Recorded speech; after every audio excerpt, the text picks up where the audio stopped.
আজ চলে এসেছি মায়ের হাতের একটা ইউনিক রেসিপি নিয়ে, তাও কি আবার গিমে শাকের।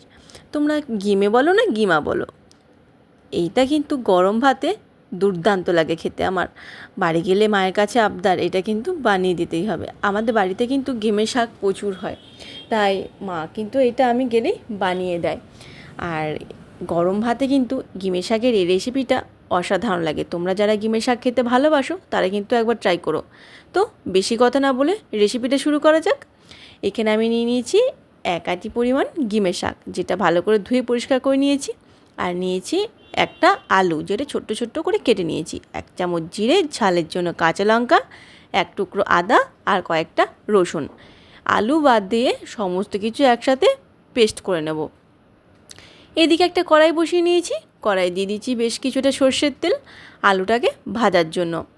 আলুটাকে দিয়ে লবণ আর হলুদ দিয়ে আলুটাকে বেশ ভালো করে লাল করে ভেজে নেব, যাতে করে আলুটা বেশ সেদ্ধ হয়ে যায়। আমরা তো এখানে আলাদা করে আর জল ব্যবহার করব না, তাই ভাজতে ভাজতে আর কষতে কষতে আলুটা যেন সেদ্ধ হয়ে যায়। এখানে আলুটা দেওয়ার কারণ গিমের শাক একটু তেতো হয়, তো তার জন্য আলুটা দেওয়া, তাতে করে খেতে বেশ ভালো লাগবে। বেশ অনেকটা লাল হয়ে এসেছে, আবারও একবার উল্টে পাল্টে দিলাম। এরপর দিয়ে দেবো যে শাকটা বেটে রেখেছিলাম সেটা। শাকটাকে দিয়ে এদিক ওদিক উল্টে পাল্টে বেশ ভালো করে ভেজে নেব, যতক্ষণ না শাকটা শুকিয়ে আসছে। আর এই কাজটা তো কিন্তু ধৈর্য ধরে করতে হবে একটু, কেননা শাক থেকে তা না হলে একটা কাঁচা গন্ধ আসবে, তাই বা আদা রসুনের কাঁচা গন্ধ আসবে, তাই একটু সময় নিয়ে কিন্তু এটা ভেজে নিতে হবে। এখানে দিয়ে দেব স্বাদ মতন লবণ, হলুদ।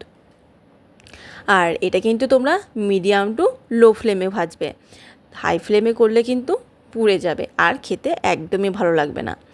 তাই এটা একটু একটু ধৈর্য ধরে কাজটা করতে হবে। এখানে দিয়ে দিচ্ছি অল্প একটু হলুদের গুঁড়ো, দিয়ে বেশ ভালোভাবে নাড়াচাড়া করে এখানে স্বাদ মতন লবণ, অল্প একটু মিষ্টি আর অল্প একটু সর্ষের তেল দিয়ে দিলাম। দিয়ে সমস্ত কিছুকে বেশ ভালোভাবে আবারও নাড়াচাড়া করে নিয়েছি। এইটা কিন্তু খুব বেশি কিছুর প্রয়োজন হয় না, এই অল্প কিছু উপকরণ দিয়ে দুর্দান্ত স্বাদের গিমের শাকের রেসিপিটা তৈরি হয়ে যাবে।